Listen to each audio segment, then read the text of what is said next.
Oh yeah, welcome in to Views from Their Stands. I am your host, Stevie B, Steve Brennan, and we have a jam-packed Thursday night show. We're going to react to the NBA All-Star Weekend that was, and there already might be some new format changes coming, and I'm sure a lot of people would like to see that.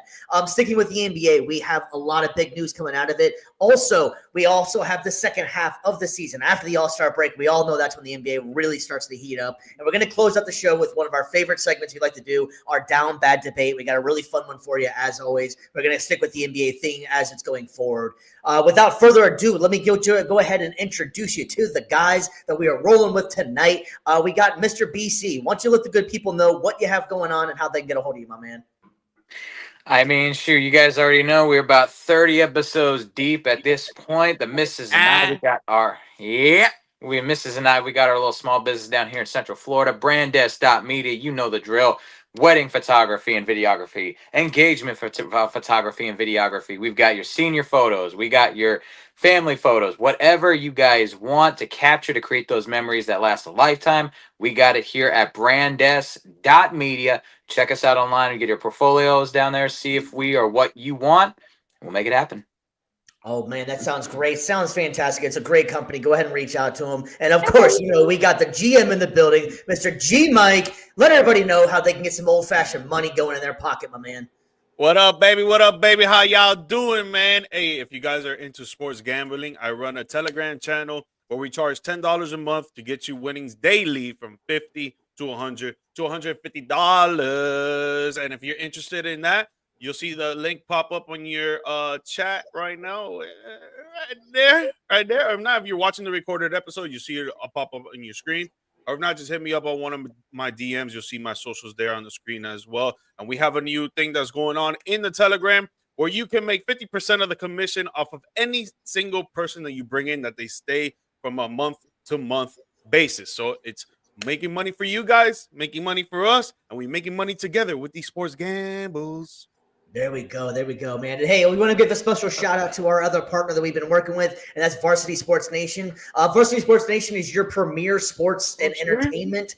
If you want high school sports, they got you. If you want college sports, they got you. Here's the best part about Varsity Sports Nation, man. It's a convenience. They have a convenient app you can download on your iOS, your Android, your Apple TV, your Roku, Fire TV, YouTube, anything that you want to, and of course your socials. You can get them out there. You can get us on demand and check out all the other great program. They have a lot of great content out there, so check them out. And while you are checking them out, give them a like and subscribe, as well as please give us a like and subscribe, man. We are getting so close to that coveted 100, so we can make our way up to 1,000. But right now we are sitting at 99, so we're making a call to action. Anybody out there watching, please, if you want to get us help, give us that one extra like and subscribe, and we can go ahead and get this thing going on so we can keep it going for all of us.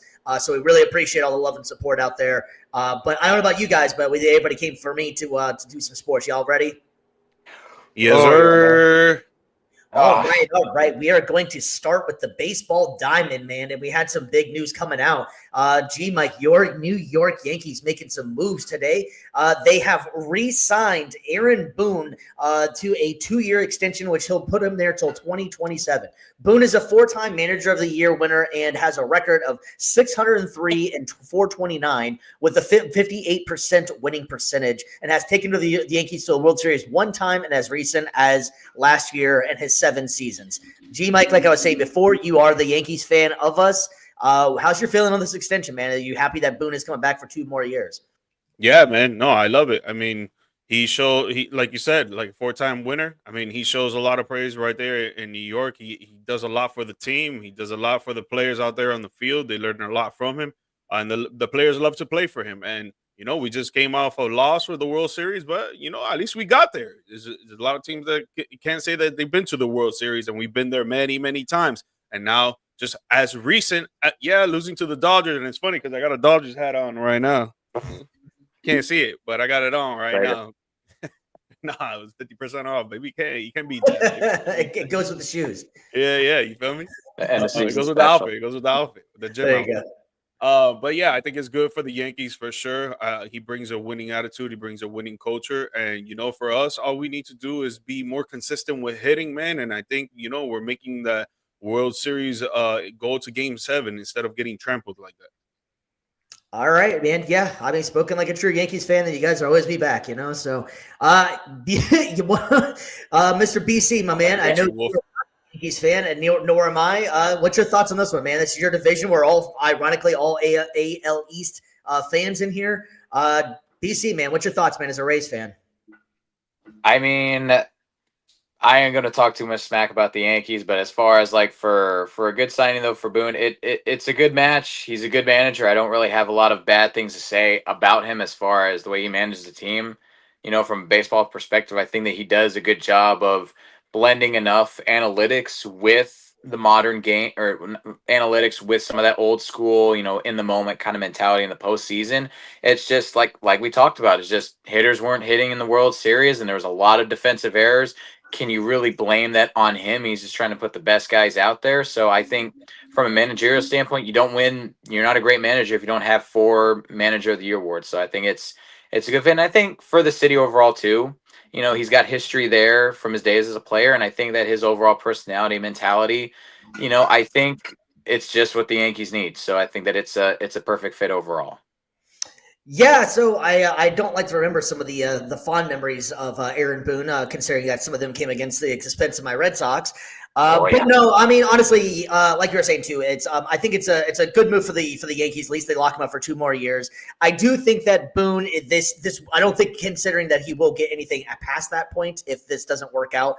They've been to the ALCS 3 times out of the 7 years, which is a great record. But as a Yankees fan or any kind of Yankee fandom, that's not enough. If you make it 3 times, then we should have at least 3 championships. And so I think that Boone is definitely on the hot seat, even though he did get an extension. That's the New York Heat, the Yankees Heat. You're never going to be in a safe spot unless you have more championships. And 7 years, 3 ALCSs and no championships. I'm honestly kind of surprised they actually re-signed him. I thought they was going to be done after the collapse of the playoffs last year. It wasn't his managerial fault, but the players didn't show up, and that's kind of what the manager's there for. So I think it's a decent move for the Yankees. They got stability, but that's the thing right there. That's what it is. The stability. That's what it is. I think they got stability, but I don't think that seat is very cold for Aaron Boone. I think that seat is going to be extremely hot if in these 2 years he doesn't make it. There's no way he's getting another extension after that. Yeah, and I think that's just an issue overall, though, too. I wouldn't say the reason why they haven't winning World Series has anything to do with him. I think he's a great manager. I think, like we said, it's, yes, I think that the manager does bear some responsibility with the players, but I think the front office, too, like signing a lot of these guys that, they sign these exorbitant contracts on guys that they don't pan out in 1 or 2 years. And it's like, can you really blame Boone to a certain extent if they're not, you can coach them until you're blue in the face. If they're not listening, they just all they care about is dollar signs. Is that really on him? Because I've seen him in some crunch times make some really great decisions, and I've also seen those same players that did great in one situation come out here and then make 2 or 3 errors in a row the next time. So it's like, how much of that is really on him? Yeah, and I also kind of feel like it's something that needs to be said as well, is that if you take the, like I was saying before, I'm a Red Sox fan. They haven't made the bigger moves that the Yankees and Dodgers had, but the difference is in the situation is that with the Yankees, I think their Yankees are living too much on that we are the Yankees and people want to come here and people want to play for us still, and that's not necessarily working as much anymore. The Mets, for example, are spending a lot of money getting players in there. You got the Dodgers that are just stockpiling guys in. LA's a beautiful city, and on top of it too, they're deferring everybody, so everybody's going to get paid, and they can keep on adding, and they know they have a chance to win. I think New York and Boston are the kind of the same boat, ironically, that it's time to move into the new era that people don't care that you've won 27 championships if you haven't won one recently. People don't care that the Red Sox are, one of the bigger teams in the league and have been around for years. So I think that the Yankees and Red Sox, if we're talking about baseball in this one, they both need to move into the future and not keep on living in the past of what they've done in the past. Yeah. G Mike, what you think? No, man. Again, I just think it was like if we win the World Series, it's a whole different conversation right now. And Yeah. we're Correct. giving praise. Correct. We're giving praise to Boom, and we actually probably signed them 2 more years. You know, Yeah. but we didn't end up doing that. And in my opinion, it had to do with the hitting. Yes, you could put the blame on the manager for sure that he should be coaching a little bit better, and getting them to hit more consistently. But then again, we got to be putting it on the players as well. You're going out there against some superstar pitchers in the LA Dodgers, and you can't seem to get on base. And it's like, what the manager can only do so much. The players got to go out there and execute. And it's like, I would say, though, too, when you say as well, somebody that has a little bit more impact on the hitting is going to be the actual hitting coach, like the guy that's in his job title. Like manager, you're kind of overseeing a little bit of everything. But, you know, day-to-day stuff, that's on your hitting coach to get it done. Like if he's not doing his job, I will say this, if he hasn't been, if Boone, you haven't been seeing your hitters hit in the clutch, maybe you need to start examining your staff and maybe hold them under a microscope a little bit more and maybe be a little bit quick to fire them. Just like, you know, if your seat's going to be hot, I think their seat needs to be just as hot. Yeah, no, I agree. I agree. It's going to be definitely an interesting signing as we'll be definitely getting into a lot more baseball talk. The Grapefruit Leagues start tomorrow, and all over the country, places are going to start having spring training get into full swing here. So we'll be getting into a lot more baseball talk here very soon. But big news coming out of New York, though, that Aaron Boone will be back for 2 more years at least. All right, fellas, man, not to be outdone at all because we're going to move from the diamond and go to the octagon. And, man, UFC, they put together one heck of a morning this morning. All right, so with UFC's got some major news coming out this morning that it is around the champion, our boy, man, Ilia Topuria. So Topuria finally is going to move up in class. He's been quoted by saying that it's getting too hard to stay down at the the featherweight division. He's just dominated this thing 16-0 and has looked unstoppable. So he's going to be moving up to lightweight, which is humongous news. And after that happened, Dana White does not waste any time with the press at all. He announced some major moves coming out. So let's go ahead and get to it.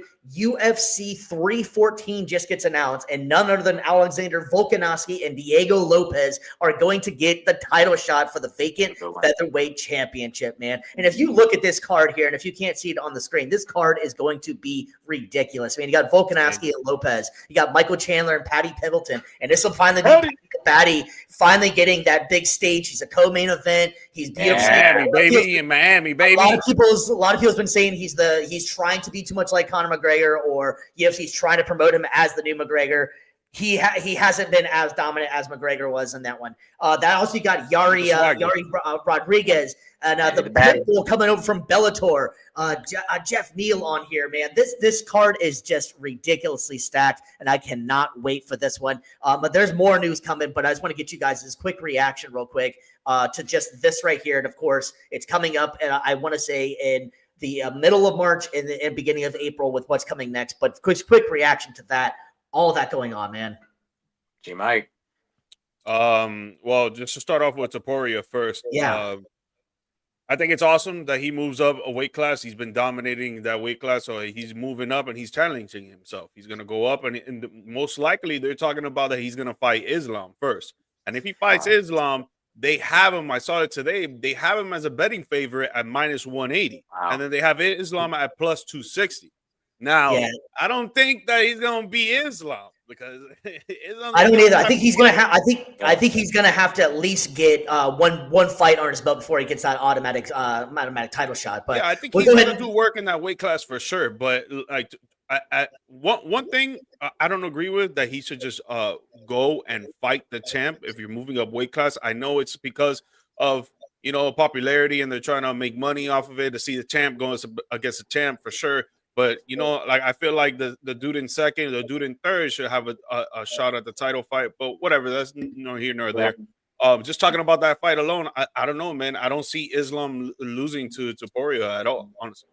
Oh, we got time. We got time to digest. Yeah, that's why I didn't go too into it. That's why I didn't go too into it. But quick reaction, real quick. We want to also make sure we're checking with the fans real quick. And we got Patty being Patty. No, which I agree. Patty is not Conor. He's not by any stretch. I'm just saying a lot of people have been trying to compare the the publicity is beginning in like his rise, almost kind of like a different version of like what Conor was. And I'm not saying they're the same fighter or even same character, but I just think that's how UFC is trying to portray them.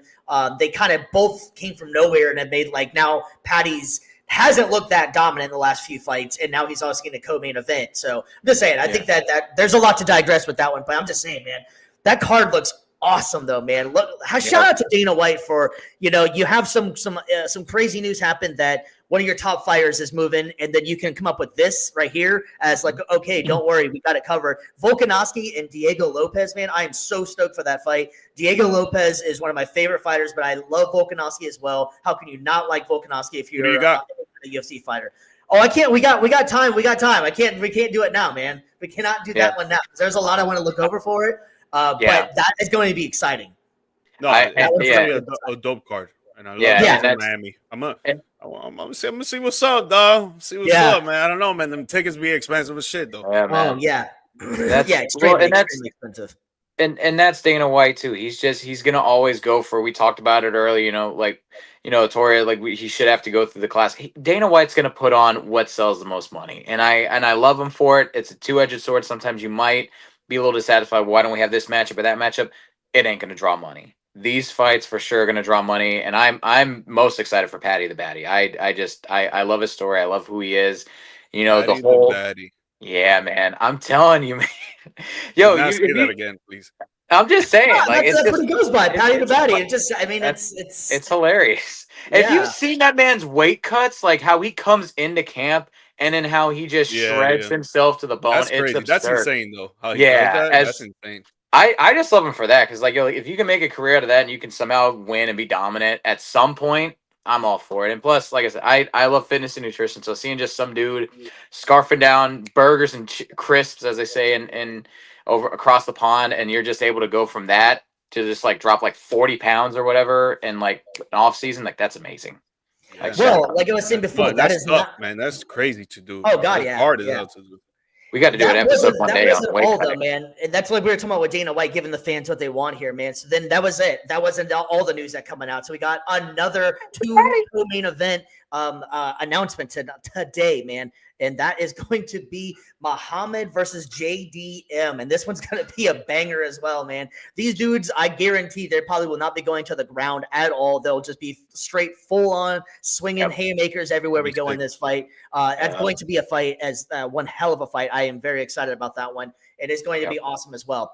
But we also got one more that got announced, and man, this one is just as exciting as well. It's going to be for the flyweight championship. You got Shevchenko versus Fiorot, and damn, man, I cannot wait for this fight. And honestly, I was expecting to see Shevchenko versus Wei Ling. That was the big thing they were hoping for, which is still possibly going to be in the works depending on the outcome. And that one's going to be probably one of the greatest women's fight of all time if that two go at it. But what do you guys, after all that announcements there, and also they also have coming up as well, Leon Edwards and Brady are going to get it on too, man. So, dude, UFC is in great position. And let's not forget, in about 2 weeks from now, you got Pereira coming up with his title defense again. So, dude, UFC is in such a great spot right now. And Dana White just knows how to promote these things. And it just seems like after you're done, how they're going to top this. And then it's like, okay, well, I got you. Hold my beer. Here's another one. They are really doing doing great out there. But quick reaction as well, because like I was saying, we're going to break these down a little bit when they get closer to the actual fight night. But out of those two main events right there, which one are you more excited about, Muhammad or Shevchenko? Shevchenko. Yeah. For sure. I've only seen Muhammad fight a few times. So I've seen Shevchenko fight more than a few times. And anytime she fights, it's very exciting. Yeah, she's one of the most accurate strikers in UFC history. She wastes no kicks, no punches. If she's throwing something, it's because it's there and it's most likely going to land. Yeah, she is absolutely amazing women's fighter, man. So she has star power. Yeah, all over her.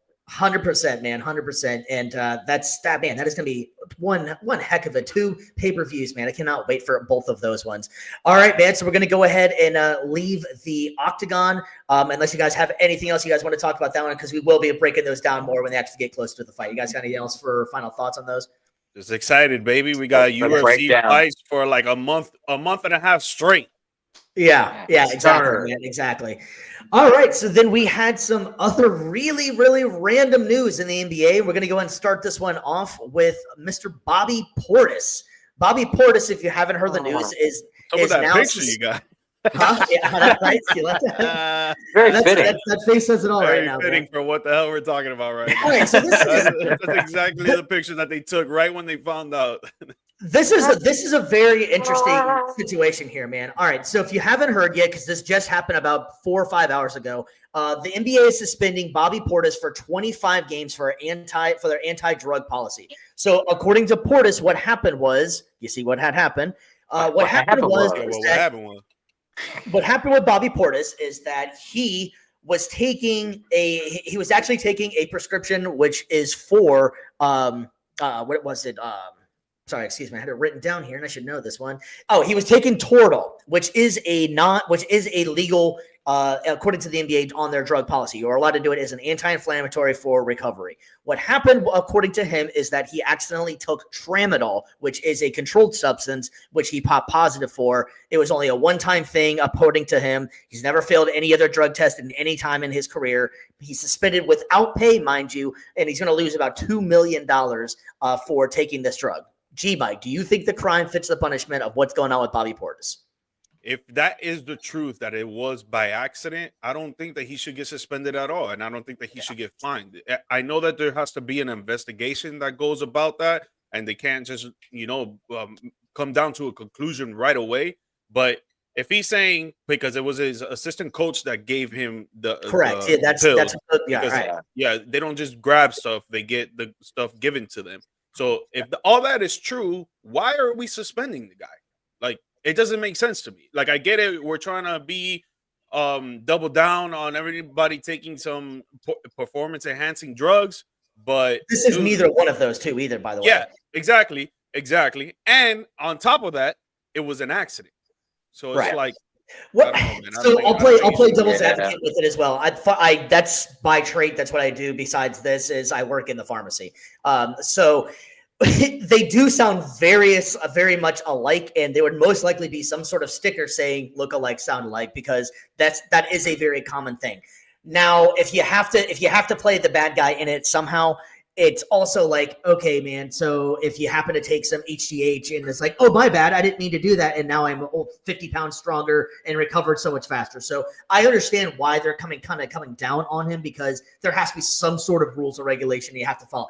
But having said that, a performance enhancing drug, correct? Right, correct, and that's difference, right? And that is a major difference. Now, Tramadol wouldn't do. Tramadol would just basically be a mild form of a painkiller.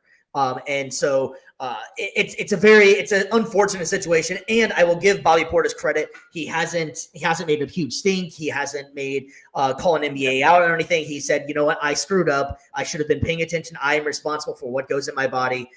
So he's not blaming anybody. He was like, it's very unfortunate. His agent, the coach, everybody has come out on his side and saying he's not that kind of guy. This is unheard of.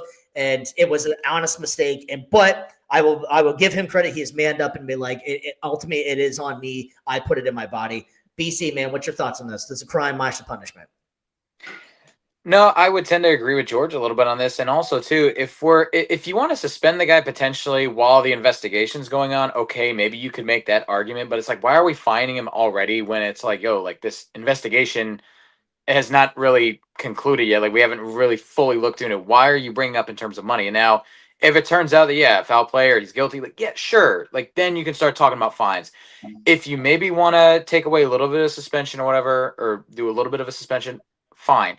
But don't start taking the guy's money away until you've actually proven, okay, he's guilty or okay, he's not. Or I would even be open to the case of, while you're investigating, let him play. And then maybe then, if he is found guilty, suspend him. Like, if it actually is malfeasance or whatever in it, then suspend him. Like, I don't know why it has to be, let's suspend first, ask questions later. Like, no, exactly. Ask the question first. Exactly. And now, like, pertaining to how this is going to affect the team in this last second half of the season, because each team in the NBA right now only has anywhere from 24 to 27 games left in the season. So he suspended 25 games. He's not going to get back into the NBA playoffs. Yep. So what does this mean for the Bucks?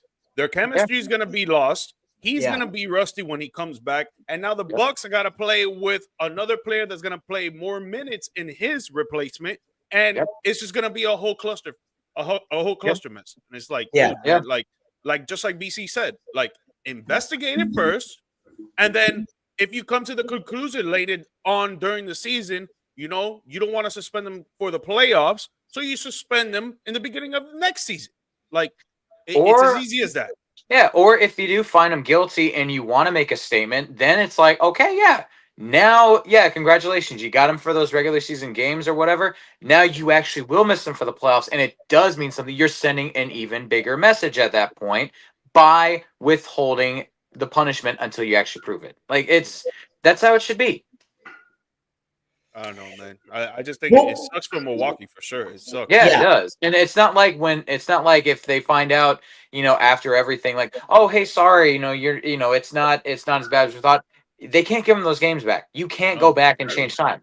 You can't go back and reverse that chemistry. Like, the damage is done.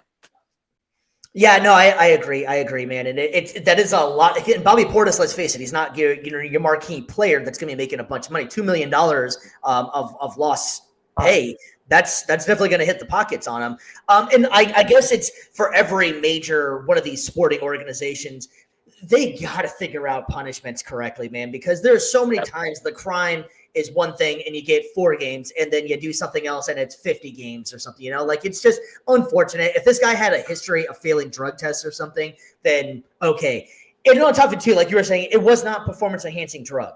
So at worst case scenario, it might have made him play worse because he would feel like crap because, taking the controlled substance that he was taking is definitely not going to make you feel like you can run better. You're not going to shoot the ball better because you took that, If anything, it would make him feel worse or his game might be a little bit off. So it's really tough because, yes, he did do something wrong. So I think there should be something. But I think 25 games is a huge an overstep. Over for what it was. Now, if he got, like I was saying, HGH an example, or some other form of drug, then okay, throw it at him. That makes sense. But come on, man, like that one isn't really. And what's wild too is that in the NBA they don't test for weed. So let's get this straight now. He can show up to this place high, but don't be high on something that's a controlled substance that's gonna make you feel a little bit better, possibly. Like, come on, man. Like they gotta figure this stuff out. It's not really fair, and they gotta just work it out, I suppose. Yeah, they definitely are behind on doing this stuff. It seems like they just kind of implement something at the beginning and it's like, oh yeah, it's great, it's fine. But instead of fine tuning it, they just kind of slack off and just wait for something like this to happen and then say, oh, okay, yeah, now we'll fix it. It's like you could have handled this like 5 years ago. Why would just now figure it out? According to Doc Rivers, though, this happened, like this test happened a while ago, and he was prescribed, so he was actually prescribed the Toradol. So even worse, this happened a little while ago, and so I don't know how long it was in the system or what the case may be or something. So that's a little interesting aspect of it as well, is that this wasn't like it happened yesterday or something. So okay, so they did an investigation then. Apparently, because if it happened a while ago, that means that they've done it. According to Doc Rivers, I mean, who knows? So he could just be trying to make it in light of something. I'm not 100% sure, but the investigation had said that he popped, and there's not much. So let's go off of that. Right? So it's been a while. They've been doing the investigation. They come to a conclusion that it was an accident, and they still give him 25 days without it being a performance-enhancing drug. Yeah, I could go with 10 games. Maybe 10 games, cut it in half, or like something like that. But I think that's just a little bit too much. Yeah, just give him a little slap on the wrist and be like, yeah, next time don't screw that up. But and then just to put this out there, I know there's 2 different situations, but just to put this out there, Jackson Hayes was seen slapping his girlfriend. I was waiting. The guy hasn't been suspended 1 game, and everybody saw that because it was all over Twitter, it was all over IG. I'm pretty sure everyone in the NBA saw that video, and nothing has happened to that guy. Don't take prescription drugs, but what are we doing? Don't take prescription drugs, kids, but you can slap your girl all you want. Yeah, so that's where we're getting at with the crime. They got to figure out how they're doing this stuff. I mean, the NFL. I mean, not even the different organization, but the NFL has been yelled at so many times because they cannot get this straight either. With their domestic violence, you got your DUI cases, you got all this different stuff. They cannot figure this stuff out. They really have to come to grips with it because sometimes the crime doesn't always fit the punishment. So not to give the NFL an excuse, because I don't think there's an excuse at all for domestic violence, but these dudes get hit in the head so many times during week to week to week. So their head is not on straight. It's not screwed on straight. Basketball players have no excuse, and this guy's still doing it. Yeah. It's definitely a TBD. Let's see if he, I'm real. not sure. I'm not sure if he's going to be able to. Same standard across the board. Yeah, I'm not sure if he's able to appeal this at all, and further if there's any kind of extra investigation or anything else that he can do, or this is just set in stone. You're getting your 25, and we're going to move on. All right. Well, we also have another major story, and this has got to be one of the biggest stories of the day, honestly. The San Antonio Spurs have announced that Victor Wembanyama is shut down for the season after getting diagnosed with deep vein thrombosis. And basically, in layman's terms, it comes out to a basically blood clot in his right shoulder. This is extremely serious for this young man, and it is an absolute shame because Victor Wembanyama is just kind of coming to his own. He's only in the second year, just getting off the All-Star. It is an absolute shame. Mr. BC, what's your thoughts on this, man? You got to feel bad for him.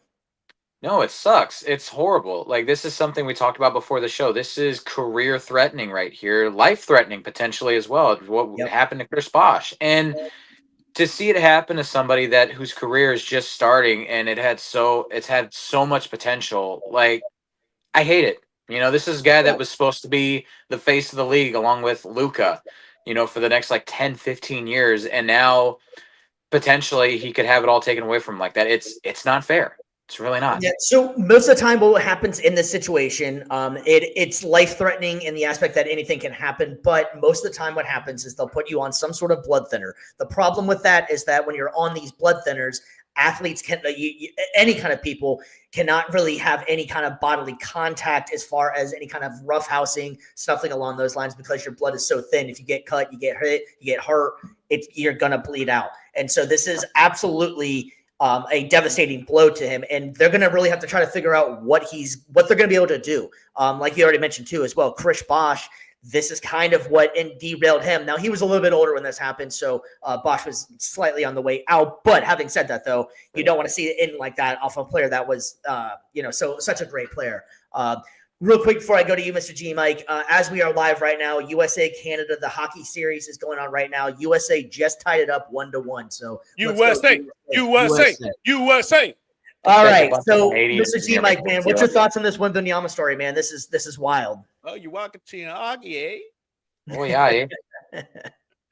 Oh man, bro, I really feel bad for him, bro. Like, you know, you don't want to see, especially a young star talent like this, have a career-threatening injury like this. Yeah, you know, there's still hope for him. They're gonna set him out for the rest of the season, so he's gonna be able to rest and obviously get more tests done. See his shoulder getting looked at and all that stuff. But you know, just for the future, man, you don't want this to happen to anybody. It could be an NBA player, it could be a regular person on the street, it could be whoever. You don't want to see that happen to anybody, especially when they're very active in their life, and then you tell them, "Yo, now you can't be active no more because of this, and that." That is really like, it messes up with your mind, bro. Like I wouldn't imagine if someone told me, "Yo, you can't play basketball, you can't play football, you can't do any sports, you can't lift no more because of something." Like that would be like very detrimental. I think you know, that could cause a lot of depression as well. But hopefully, you know, it's just a little setback for this year, and then he comes back in October stronger. Yeah, he's able to play, man, and able to move down the line. And just to take it to the team's aspect, it's gonna suck for the Spurs. I mean, they were trying to make a little play-in push going into the playoffs with trading for De'Aaron Fox. They were looking pretty good before the NBA All-Star break, and now this is just gonna set them back. But I would say, Fox, dude, you have a messed up thumb. I think now is the time to get that surgery, brother, because you're losing your all-star center, and it's gonna be detrimental to your team. I don't think you guys are gonna win a lot of games. So I would say shut it down, get that surgery that you need to get, and move on to the next season, man. And then for the Spurs, man, try to get a lottery pick, try to get some trades, try to get some draft picks. I don't know, but it sucks on both sides. It sucks for Wemby, man, and it sucks for San Antonio. It's such a shame too, because last week we were just talking about how, man, I think they made, or I'm sorry, George and I were talking about it, how well we think this is going to work out for the Spurs. This is the best trade of the trade deadline. I think this is going to be the way of the future. They're going to be winning some championships, and you get something like that. And you know what? And I feel really bad, and you never want this to happen to anybody, but it sucks for Wembanyama, because Wembanyama was already only, what is he, 20 years old, maybe 21 at the max. Already getting the reputation of being a hard worker. He goes to bed at 7:30 at night. He reads books. He only wants the ball, and he wants nothing to do with the limelight. And he was doing everything right that you want in a young superstar. It's going to be the face of the franchise. And something like this that could possibly derail him, you just have to feel bad for the guy. And it just stinks that it's the one guy that really does seem like he's trying to do it right, and something like this happens, man. Yeah, I was just saying, and it's not fair. You know, if there's that one guy that you want to see that you feel like kind of deserves to be the face of the league, and it just kind of it gets taken from him like that. Yeah. It's not right. But again, you know, like we talked about, and I will say this, for as much as I think us and maybe even some like older NBA fans, like they might talk about how, oh, you know, load management, the league is soft and this and that. I will say that this is a good thing that they were able to catch something like this, because maybe in older times, they would have said, oh, just play through it or whatever. They wouldn't have even probably found this back in the 90s or 80s. So it's a good thing. This is the one time where I'll say, you know what? It's good that he's shutting down early. Take care of your health. Get yourself right. If you can get well enough for next year, go for it. If not, take the time you need. Get yourself right, because nobody wants to see a life cut, as tragic as it would to see a career cut short by something like this. What's worse is to see a life lost because of something like this. So, you know, I hope he's able to get all the medical attention he needs as far as to take care of this issue. And like we said, he comes back stronger next year, dominates, tears it up, and he just gets right back to where he left off. Yeah, unfortunately for him, too, he is now ineligible for the Defensive Player of the Year, which he was a strong candidate for. I guess the story was that after the All-Star game, he went back to San Antonio and was saying something that he's felt kind of funny. He just, like you were saying, BC, they took it serious and actually, paid attention to what was going on. And that's how they diagnosed him with what was going on. So good call on the Spurs for actually paying attention to listen to your players. Just such a shame for Victor Wembanyama that he's going to be shut down for the season. And hopefully he's able to figure it out, whatever they got to do to get him to be able to get back on the court, because life is way more important than that, obviously. I know we saved this stuff for, like kind of final thoughts for the end of the show, but I will say, folks, if there's any time you're feeling a little funny, feeling a little off, get yourself checked out. Like take anything, even something that might seem slight, take it seriously, because you never know what could be going on. And just your health and wellness, it should come first and foremost in life. Yeah, no, 100%. Well said, man. All right, well, we'll keep it moving with the sports here. And as you guys already know, there was an All-Star game a couple days ago, and another one came, another one went. Mr. G Mike, what was your thoughts on what they called an All-Star weekend, man? You'll have to start us off with this. I know you were pretty passionate last week about it, man. I thought the skills challenge was whack. The fact that they disqualified CP3 and Wemby because of what they were trying to do. I mean, it doesn't really. I guess it does say it in the rules that they can't do that, but it's like it's more like a loophole type thing. Yeah. Whatever, I'll move on. I thought the 3-point contest was good. I mean, you know what you're gonna get with a 3-point contest. They're out there shooting threes, and then who's gonna make the most threes wins. And I called it, baby. Skyler Hill, baby, representing for the 305, baby. The dunk contest, I would say it was pretty entertaining. It wasn't bad for sure. It was dope to see Mike McClellan jump actually over the car. I thought that was pretty cool.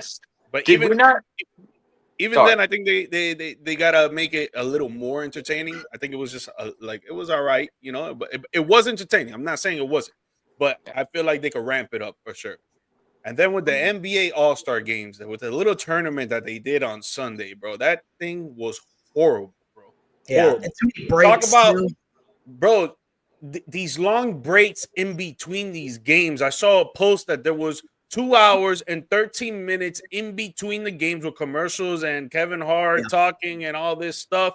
And then the actual games was just 30 minutes, man. It's like, bro, dude, just remove that. And I know we're going to talk about the ideas that they're trying to implement in a bit, but please remove that and never do that again. Yes. Never do that again. Just never do that again. Never. I'd did. rather have. Your thoughts, man. I was just gonna say I'd rather have the old All-Star game format than this. Me Like too. it's Me too. yeah, it was horrible. It was awful. And again, it's like you take an idea that was broken and you somehow find a way to make it even more broken. Like that's the real amazing that happens in the NBA. But I will say this, the dunk contest though, I mean, of course I'm gonna be happy Mac McClung three-peating right there. Osceola Magic represent. They got it's funny, they have a bobblehead giveaway the last game of the season. So if you guys are in the area, check that out. Is is him holding the two trophies. Now it's like you guys are screwed. Now you got to have a third one in there somehow. Like, but it was very entertaining though, and I'm happy for the guy and everybody that always goes back to the '09 dunk contest. Blake Griffin jumping over the hood of a car, not an actual car. I think we talked about this. Mac actually went out there and did it. That's how you jump over a car, folks. Take notes. Cleared it. I think he clipped a little bit of don't take notes. Do not try this at home. Please do not try this at home. Do not take notes. Do not try it. Just watch it on YouTube or wherever you watch it. Please do not do this. Let me preface that. I'm speaking specifically to those that participate in the slam dunk contest that are trained professionals. I don't know. You said folks. You're talking to everybody. Folks. Yo, all right. NBA folks. There we go. That's how you do it right there. That's how there was one person that was entertaining all night, and it was Matt McClung. And I do agree. G-Mike, next year, let's spice it up a little bit with the dunk contest. Let's add, you got Matt McClung, a 3-in-a-row slam dunk contest. Let's see. So don't jump. Oh, do not do that. We're making this very clear. I tried that once. That's how I blew out my knee. Views from the stands does not endorse jumping over cars. Neither does varsity sports. Neither does varsity sports. Neither one. No, that's how I blew out my knee back in college. Now, but no, honestly, I want to see Matt go up against some real star power next year. Let's get somebody like. I call out Giannis. Let's get Giannis, or let's get LeBron. Like get some of these guys the actual star power going up against Mac next year in the dunk contest. I'd be all for it. And then, yeah, skills challenge was whack. I hated it. I would have loved to have seen Wemby and CP3 win on a technicality like that, a loophole like that. That would have been funny. Like funny, right? Yeah, it would have been great. The first time you implement these changes, and that's your result. Why not? For the novelty. And then 3-point contest, it's the old reliable. It's not gonna. It has, I think, the lowest floor and the lowest ceiling in terms of entertainment, but you need one of those events to kind of keep everything steady. And I was happy to see Tyler Hero get it. Gailey, one of us here, or we got two guys here that are happy with All-Star Weekend with their boys winning. So I'm good. Yeah, and so the whole thing is with the All-Star, I'll go with the dunk contest. I didn't pay attention to the All-Star Weekend too much, honestly. I'll be completely honest. I had really not much desire to watch too much. Because it's not entertaining.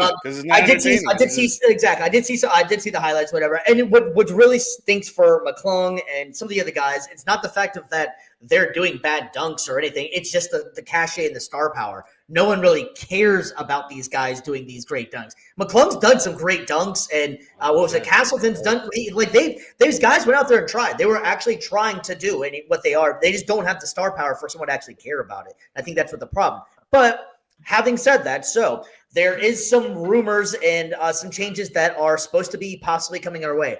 First and foremost, which I think is going to be a little bit different, is that it's going to be on NBC, not on TNT anymore. So NBC, and I think NBC is going to run a lot tighter ship of a program than TNT, and they're not going to care about having Kevin Hart come out for the gazillionth time, who has nothing to do with the NBA. And let me guess, because he's short, we have to laugh at this. And he was faded. Did you hear what he said to Shaq? Yeah, I'm sure. I know. I really didn't. I wasn't even paying attention to it, but I missed it. Bro, this guy came up to Shaq. Shaq is standing next to him, next to Steph Curry before the start of the first game between the OGs and the Rising Stars. And he goes to Shaq, yo, why do you look like a porn director? Bro, I'm like, bro, there's a bunch of kids watching this, bro. And you're out here saying that. Like, come on, bro. This is a family event. You're out here saying this, bro. Come on, man. Very unprofessional. This guy doesn't know how to read the room very well. And it's his job as a comedian. He was faded, bro. Everybody did this. Everybody was like, oh. What are we doing here? So I think that's going to be one major change that is definitely coming without a doubt, that NBC is taking over, and I think NBC is going to run a lot tighter of a ship, and it's probably be a lot more based off of basketball. Another thing that is going to be coming that is absolutely going to happen is that the start time will be earlier. NBC is also going to be having coverage of the Olympics at the same time. So the Olympic coverage is going to end, and then that's going to lead into the All-Star weekend and the All-Star game itself. So it's going to be starting around 5 o'clock, which is something that a lot of people have been asking for, because it starts at 8:30. You have a bunch of pregame stuff. Game doesn't tip until 9. You have 3 hours of, like you were just talking about before, of all these entertainment stuff they keep on trying to add. So that's going to change. NBC is putting it on at 5 o'clock, which is a good time. It'll work better. It'll work. And personally, I think it'll work better for the NBA All-Star, because you'll be able to get those people out that are out the bar a little bit. You'll be able to get, you'll have something to do on a Saturday, and it's not going to waste the rest of your night. So I think that's actually going to be really good for them. So some of the big formats to the changes of the actual game itself is that I actually brought this up last week, and a lot of people have been floating out there. It is basically going off of how the success of this NHL tournament that he did. But the new thing that they're floating out there is a USA versus the world game, opposed to playing just the East versus West. I think that'll be a really cool idea. And I think that the USA players are going to show a lot of pride, because the international players are coming for them, and the international players are gunning for them. And it's not going to be per country. It's going to be versus the world. So you'll have a Shea Gilgeous-Alexander and a Jokic on the same team versus Team USA, So I think that's a really interesting, cool dynamic to the whole situation. And I think it might add a little bit of pride back to the All-Star game. It still hasn't really changed the incentive, whether or not what happens afterwards. If it's just about money, it doesn't really do anything for the fans. I've always wanted something, a draft pick, I don't know, whatever you come up with. I know you can't do that if you're doing Team USA versus the world, but I'm just saying, if there's something else besides money, that doesn't do anything for me. I don't really care if LeBron gets another $1 million. I don't care if Steph gets another, 50 grand. I wish they could come up with something to get incentivize the fans to want to watch. But that's one thing that's being floated out there, is Team USA versus the world. Number 2, and this one's going to be a cool one as well, is a 1v1 tournament. And actually, surprisingly, there's already been a lot of stars that's already said they're down for this one. It's up to a prize about $1 million is what they're floating around there. Anywhere from $500,000 to $1 million is what the rumors have been.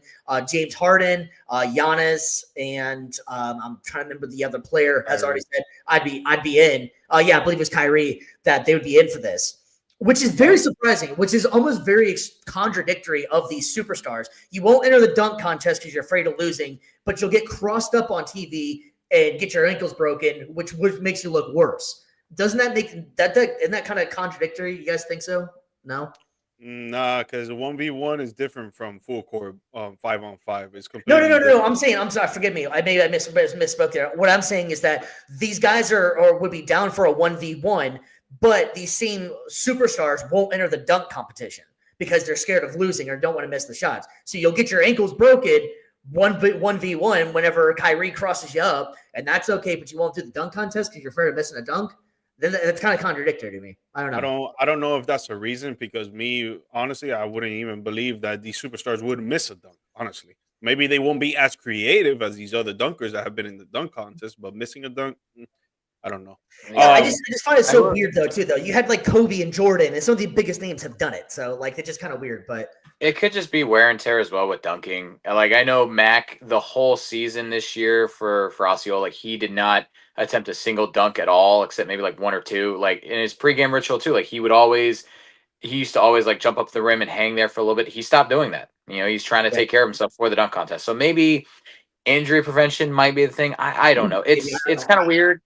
Because I don't know a single player that's been hurt. I don't want to get ridiculed on social media. I think they're too afraid of their brand being hurt than not. But the other major format that NBC is promising, and which we've already alluded to it a little bit as well, is there will be stars in the dunk contest. They have somehow, some way believe that they have a formula that's going to get stars to come in. John Morant has already kind of tried to lay it out there that McClung is making him want to dunk. Now, they always say that stuff at the moment. Who knows? But McClung, he was talking about he's invited Zach LaVine, Aaron Gordon, McClung, and I want to say Giannis out there. But there's already been some big name people that have they already kind of started planting the seed that, hey, we're going to bring this back. So kudos to NBC for maybe almost taking a little bit more serious. And I don't know if they have something behind the scenes and that's what they got going on.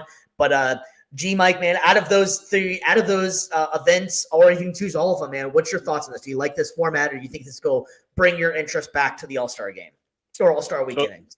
So just speaking on the All-Star game itself, with the idea of USA versus the world, I think it's a good idea for sure. It's going to bring some competitiveness. I just like the old school East versus West, and just to make it more competitive, whoever wins that game gets home court in the NBA Finals. Yeah, Sure. do that. That's it. They're going to play hard. They're going to come to play. They're going to make sure that they're going to go out there and put on a show for the people, because each side, the East or the West, they want home court advantage because they believe every player believes that they're going to make it to the NBA Finals. And if you don't believe that, you shouldn't be in the league. Damian Lillard's already floated that one out there to Adam Silver, saying that that's something that might be able to get these guys back. 100%. I think that's a great home court advantage in the NBA Finals. You go to Game 7, you're at the crib to win it all. 100%, bro. That would be the best. That's what baseball used to do. So it's like, why not? With the 1v1 tournament, I think it would be very entertaining for sure.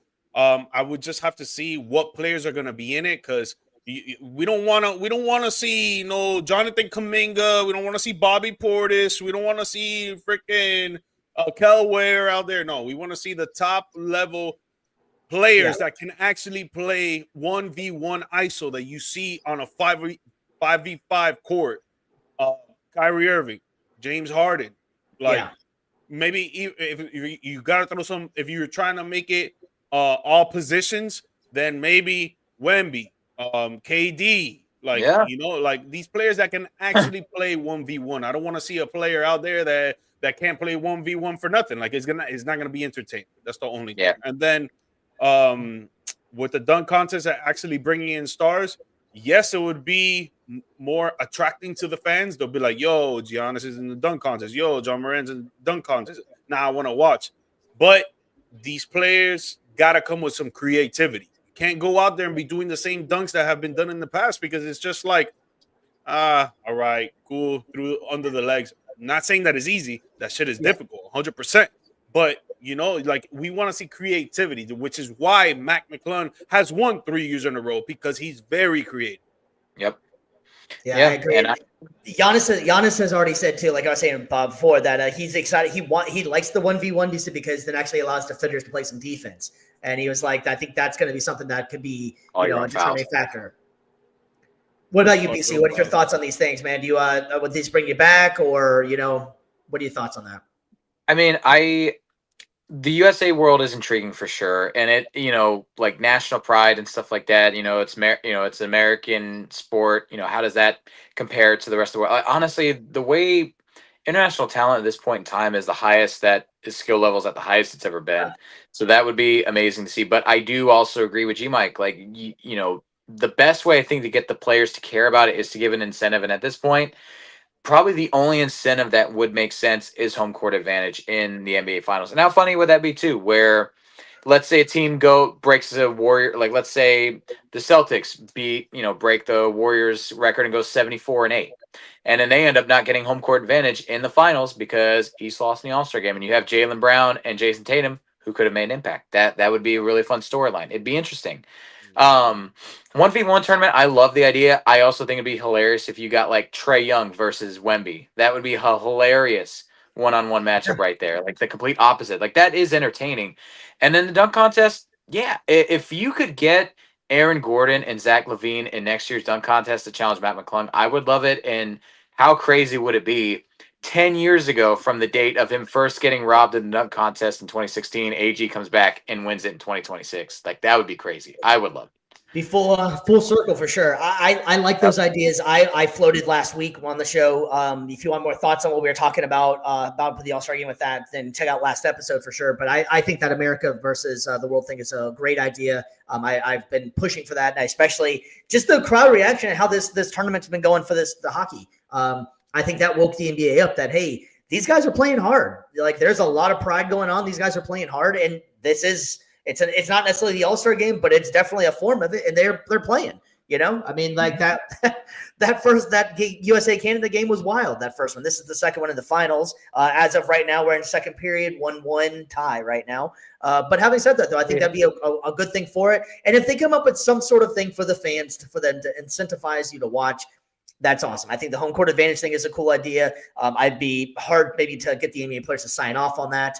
But I think that's a start. Something got us kind of made to get them to come back and play, because it's not the same. And also, if you heard during the All-Star weekend about the Draymond saying it sucks, and then Charles Barkley coming back, I totally agree with Charles Barkley. Be like, don't blame the NBA. It's you guys that did this. It wasn't our generation that did this. It's nothing about 80s, 90s, 70s. It's you guys got lazy and didn't want to do it. So don't blame anybody and say this sucks. Well, not Draymond's generation though, because Draymond came in 2011, 2012, and it was already.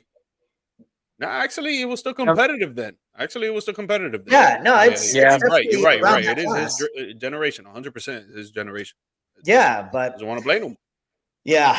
All right, folks, we're going to go ahead and jump off the All-Star game, because it was kind of beating a dead horse at this point, if you will. And we're going to go ahead and do our second half of the NBA beating a dead horse prediction. You like that, huh? All right, so we're going to go ahead and start with the East over here, fellas. And we also have games going on as we speak right now. So these are the standings as we speak right now at the moment. Of course, we have live games coming up, so this might change a little bit here. But Cleveland Cavaliers are on top right now at 44-10, with Boston right behind them. You got Orlando sitting in the 7th seed. The East is pretty tight, but do you guys, what's your predictions of the East, G Mike? Do you think it's going to stay this way? Do you believe in Cleveland? Cleveland's been one hell of a story, or do you think Boston's going to come back on them, or what? Man, what's your thoughts on this? Just to stick with Boston first, I don't think there's any team in the East that can beat Boston in a 7-game series. I don't see it. I think the Boston Celtics, they're going back to the NBA Finals. And I'll talk about a little about it more a little later when we talk about the West. But even then, I think they go back to back. I think they become champs once again. With just sticking with the East, Cleveland, yeah, they're gonna do work. They'll probably end up meeting the Boston Celtics in the Eastern Conference Finals, but I don't trust them to pull out 4 games against the Celtics. Some runner-ups would be the New York Knicks. The only thing with the Knicks is that their starters play so many minutes, and in the playoffs, it's going to be tough to sustain that. Milwaukee, with this news of Bobby Portis, is going to take a toll on them and their rhythm and their chemistry. And then I don't really like their defense. Their defense is pretty whack. Their offense is really good. I think the top 10 in the league right now when it comes to scoring, just like they were last year. But their defense is not solidified. They need some more perimeter defense, in my opinion. But some dark horses, I would like to the Pistons. I think they're going to do good. They could probably make it out the first round, depending on who they play. Getting to the second round, but I think that's where it stops there. Orlando, same thing. I think Orlando has amazing defense, but their offense is wishy-washy, is not consistent. And then the Indiana Pacers, they've been picking it up in the last few weeks. Actually, last month, they picked it up a lot right before the NBA All-Star break. And you saw where they went to last season. They're a very complete team. They just need that winning attitude, that winning culture over there to actually get over the hump, which we talk about with the Boston Celtics or the Cleveland Cavaliers, because I think those two will meet in the Eastern Conference Finals. But yeah, man, I don't know. And then just talking about my Miami Heat, man. I think we finished maybe 1 game over 500. I went over the second half of the season, and we're probably gonna end this second half with literally right at the borderline at 500. The good thing is the last 4 games of the season, I think we win all 4 of them. And if we get into the play-in tournament or get into the playoffs, that's great momentum for us going into that. So I'm pretty stoked there. But just looking at the other teams, especially the first 12 games, I think we only win like 4 or 5 games. So it's going to be tough for us, but hopefully, we can make the play-in. BC, buddy, I know you're a Magic fan, but what's your overall outlook of the East right now, man? Cleveland, like we were saying before, Cleveland sitting on top. What's your thoughts, man? How the Magic going to weather the storm, or does this pretty much stay the same how it looks?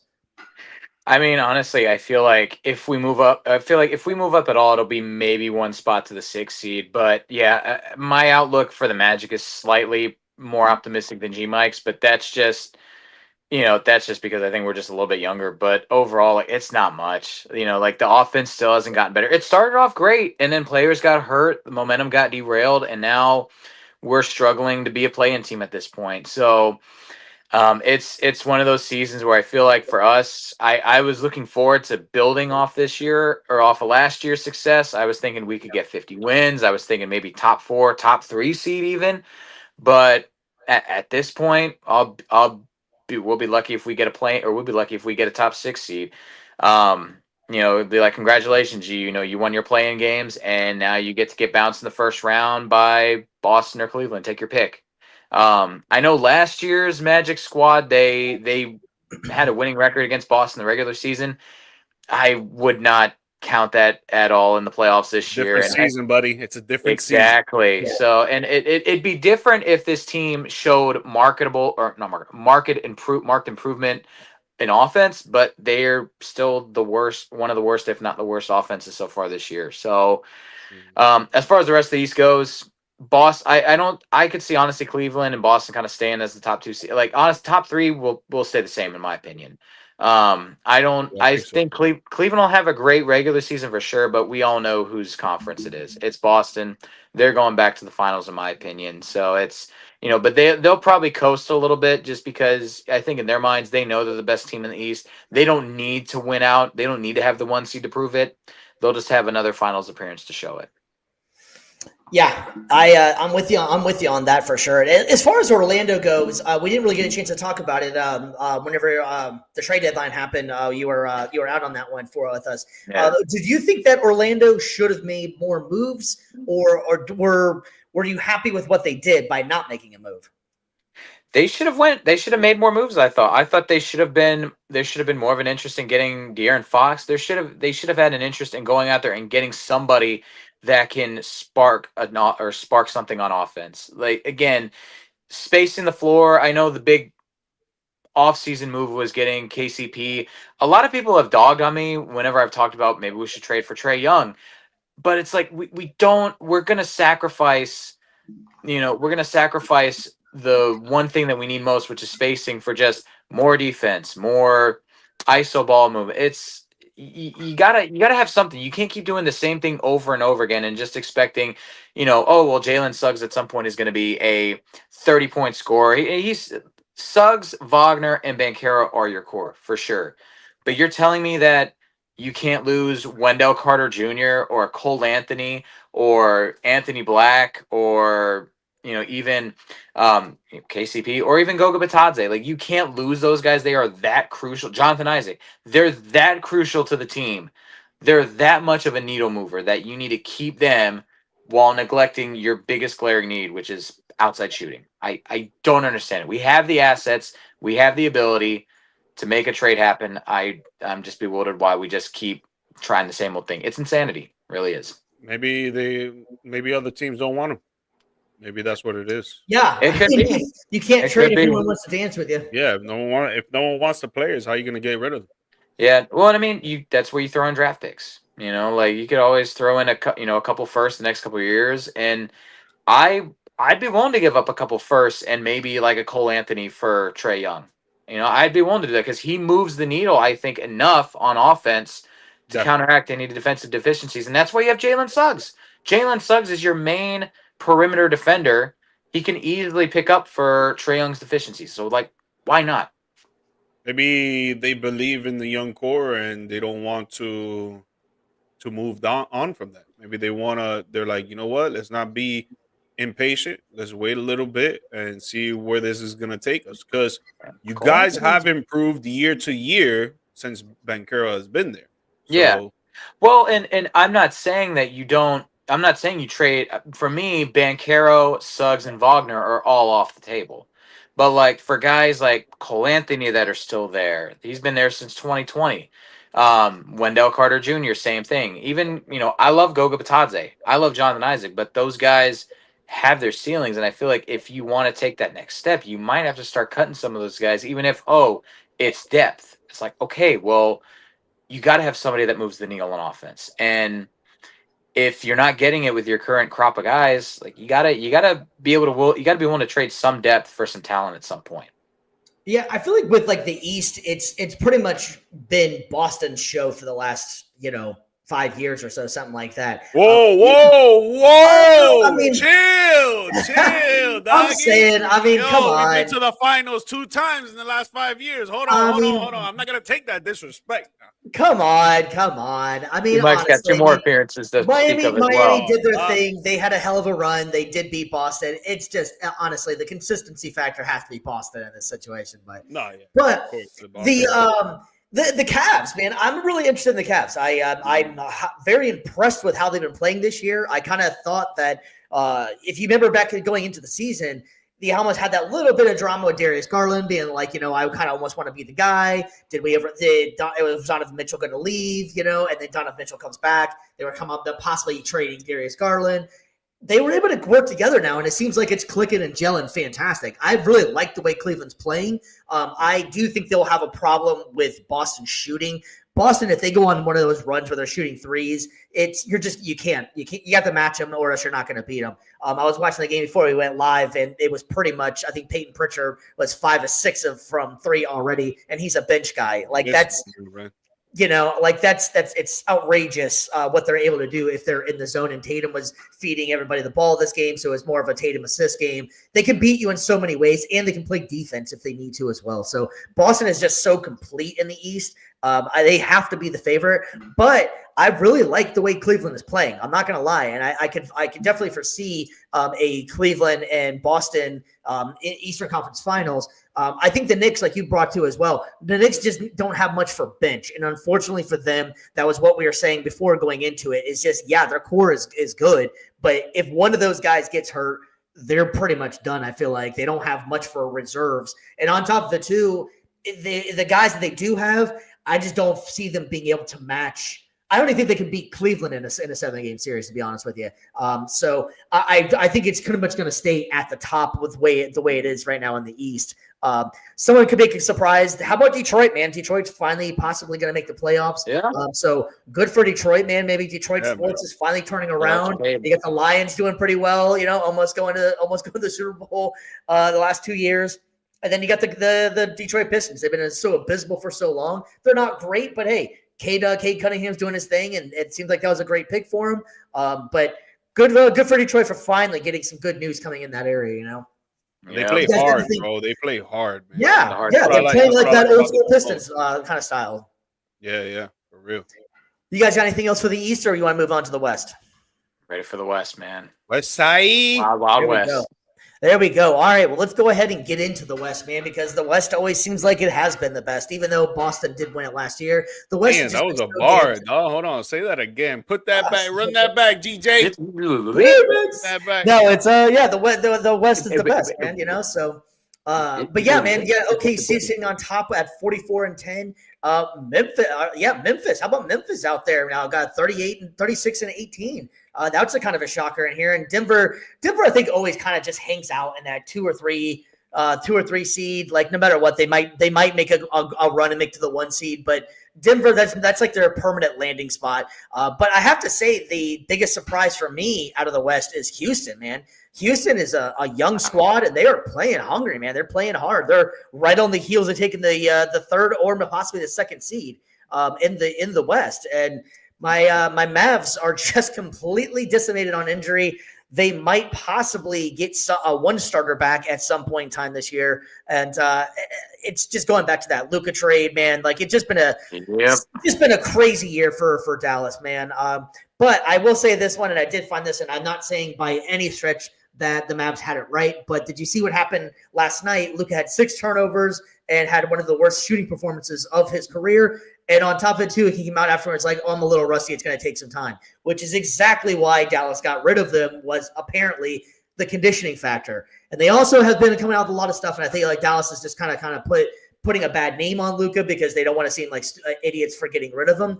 But they were also coming out saying that they had no intention on giving him that max super deal, which I'm like, I doubt that was actually true. And on top of it, too, there was another report coming out saying that he was supposed to miss 5 games in November to go get in shape because he was that out of shape. I think it's just Dallas is trying to make themselves look a little bit better for getting rid of one of the best young talents the NBA's seen in a long time. But if not, maybe they really did know something that we didn't know, and maybe it was a lot worse than we thought. I still would have loved to keep Luka. I would have never traded him, but maybe there was more to it. And Dallas is, I think if they can get a little bit healthy, they might possibly be able to make the play in. But at this point in time, I'm almost kind of like what we were saying before about De'Aaron Fox and the Spurs. Maybe just shut it down for the rest of the year, man. There's only 27 games left, or 25 games, give or take. And the only one healthy seems like right now is Kyrie. And if Kyrie's your only healthy player and reliable guy, you might got some problems going on there. But yeah, and I will say as well with regards to Luka, though, shipping him to LA is going to be one of the best things for him, because now if there is issues with his conditioning, you've got the guy that's been basically the poster child for conditioning, cardio, efficiency. Dude's on his 21st year now. He's probably going to play 22, maybe even 23. Yeah. Like, it would not surprise me at all. That man spends like $2 million a year taking care of his body. So, like, who better to learn from than the someone else? I had that same conversation with a buddy of mine at work as well, and that's exactly what he said too. Is that Luka's in the best spot because if let's say has an off year this year because of the actual injury and he was a little bit out of shape. This summer, if he plays hungry, gets hungry, and doesn't eat, but you get what I mean, hungry for basketball, and LeBron's people, if not LeBron James, takes him under his wing, be like, look, this is how it's done.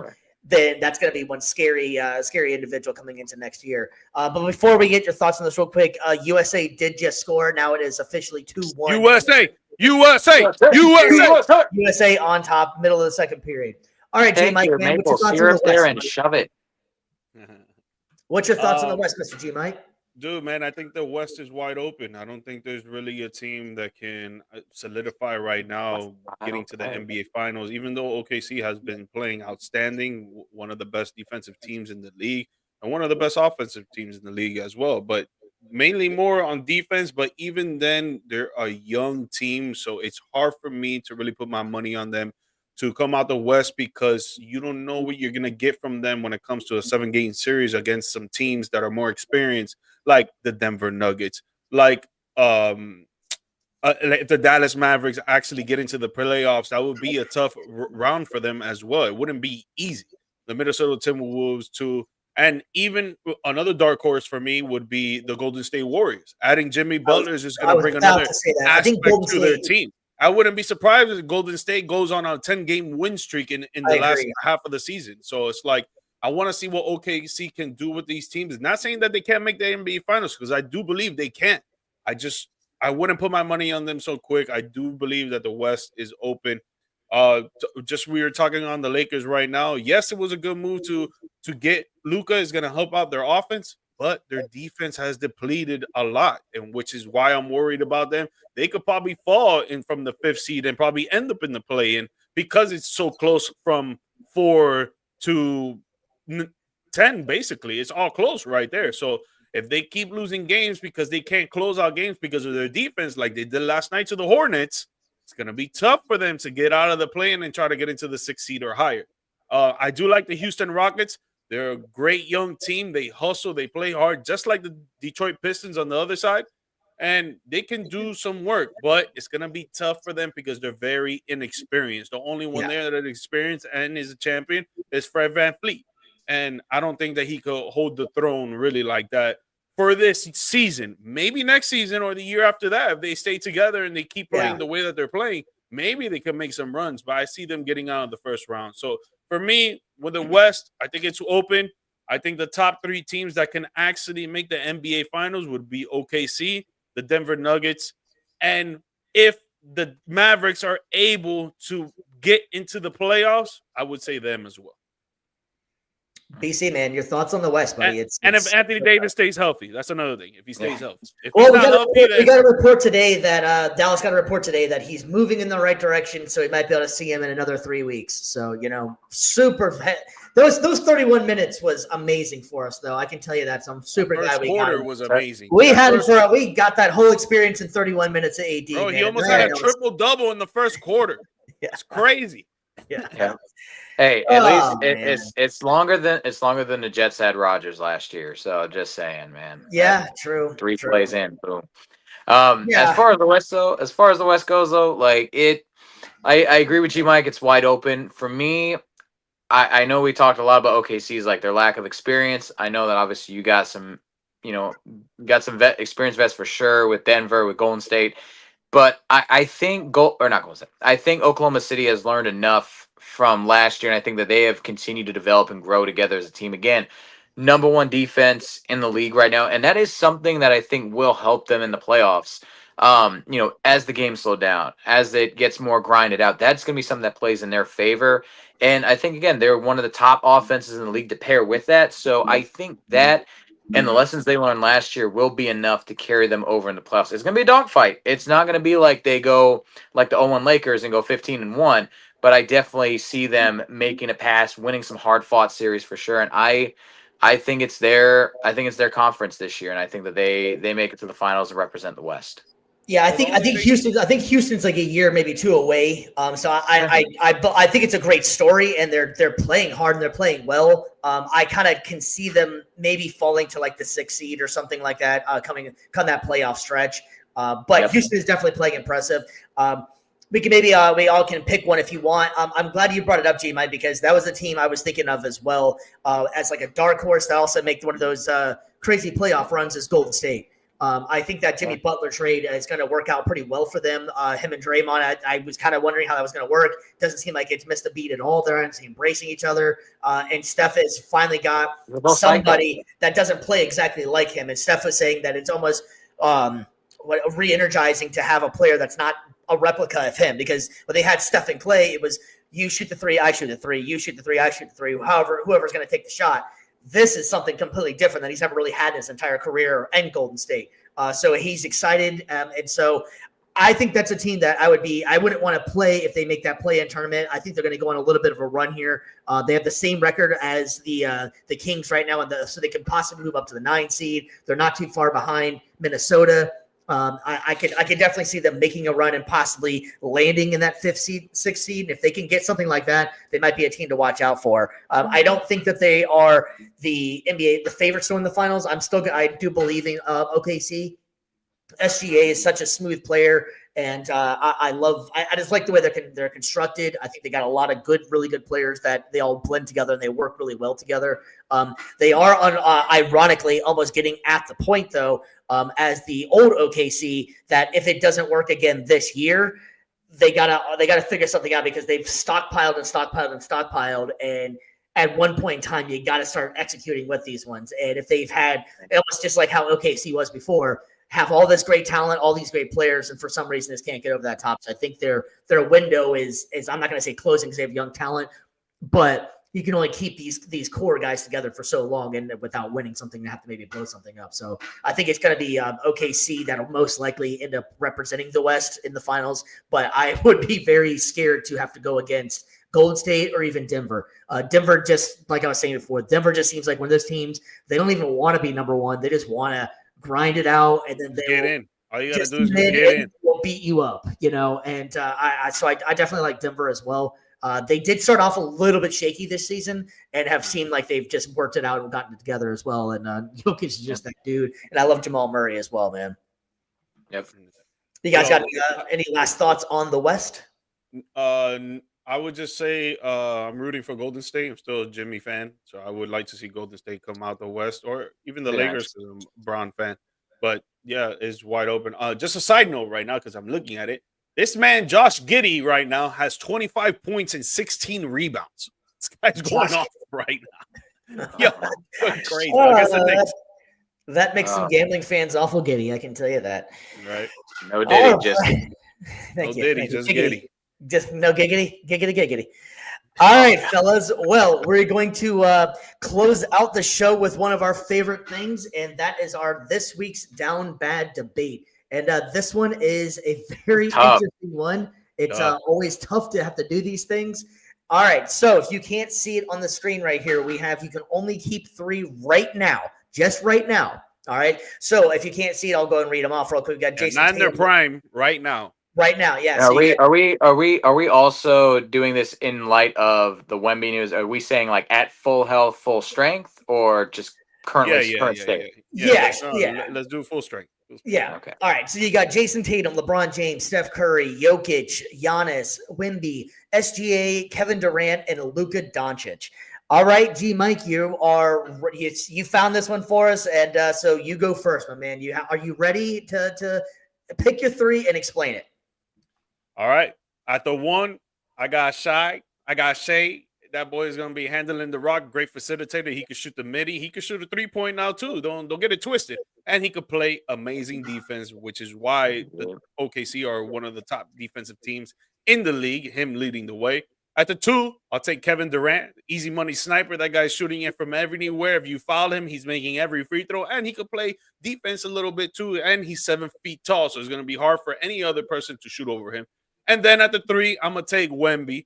Great defensive monster. He could block anybody's shot, grab every single rebound, and he could also shoot the ball while having a little bag. He has a little bag in it.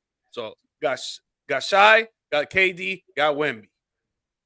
Interesting. That's a unique lineup. All right, Mr. BC, you're up, buddy.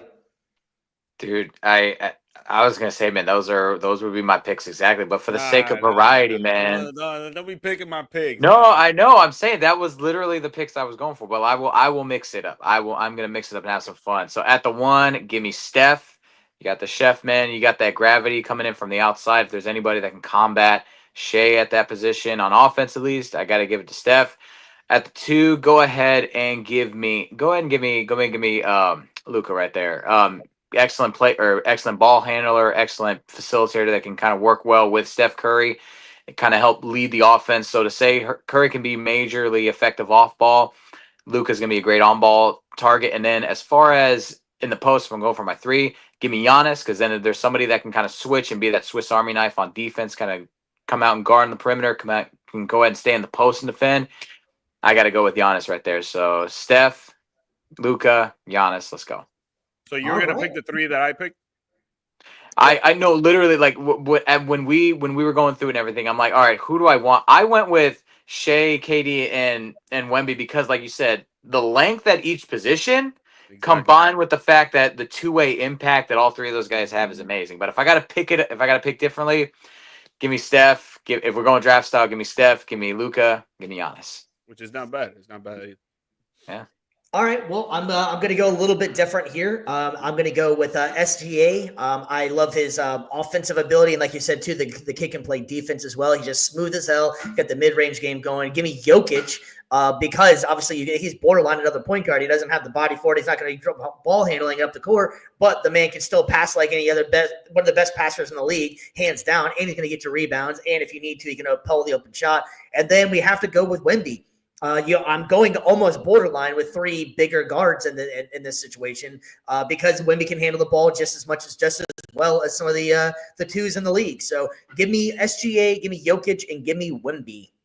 So if I would take Jokic, I think the best with Jokic would be Steph because he's a great off-ball player. He's going to be running around the court the whole damn time, so Jokic could get him. Yeah, Jokic can get him open for sure. And Tatum, because Tatum is another great off-ball player. But then again, if you don't want to play off-ball and you just want to ISO, Tatum's a good ISO player, so you could just give him the ball at the top of the key. I think Tatum is the hardest one. I think Tatum's the hardest one to combine with out of these guys because you can't put Tatum and Luka because they both play very ball-dominant basketball. And Tatum, although Tatum possesses a lot of great skills, Tatum plays such a one style, and sometimes Tatum seems like he wants to be the guy, and so he'll take maybe some questionable shots sometimes, or like he settles for a 3 and because he'll dribble the ball for an hour or something. Like it would be tough to put them 2 together. I almost put SGA, Jokic, and Giannis. That would have been my second go round in here, just because Giannis is the superior defense. Good luck trying to stop him if that guy's in a train. It's almost like LeBron, but just a younger LeBron, if you will. Whenever he's going downfield, you're not gonna be able to stop him. But so just as a recap, real quick, BC, start us off. Who you got, man? All right, I got Steph for the scoring gravity. I got Luka for the facilitating, just all around offensive ability, and then give me Giannis for the just monster defensive capabilities. Swiss Army knife on that end of the court. All right, I'm going to go SGA for his smooth offensive and defensive paralysis. I'm going to go with Jokic just for the ball handling and be able to 3 and be able to rebound. And give me Wemby just because he's such a dominant force in the paint. Good luck trying to get into the paint with any of those guys down there, man. Mr. G, Mike, what you got?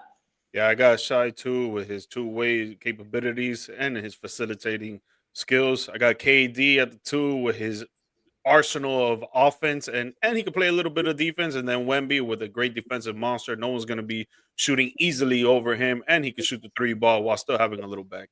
Took my picks.